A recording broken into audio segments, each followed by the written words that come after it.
So ayan guys, after siguro ng 3 hours, this is the result. Size 36 daw to.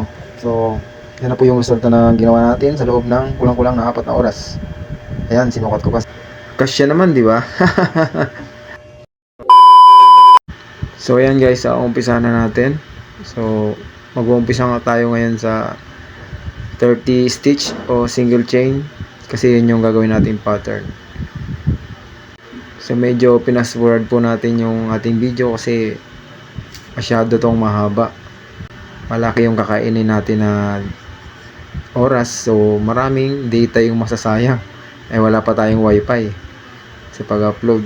So yung ibang parts is shortcutin na lang natin. So ito na yung result ng 30 single chain. So tara, let's continue.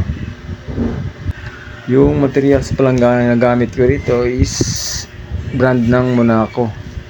So ano siya, 30 fly yung kapal niya. So dinoble ko lang para mas maganda. Mas maganda kasing gamitin to kasi ano siya, cottony tapos matibay. Kahit almost 10 years na yung product is hindi pa rin nasisira.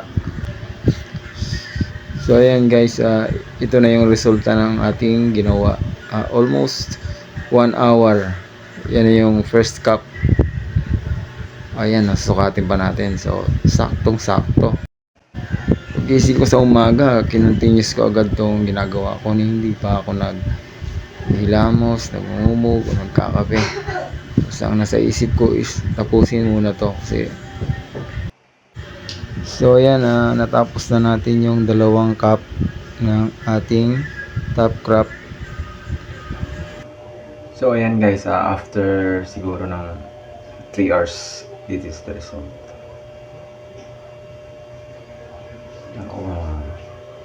Future to.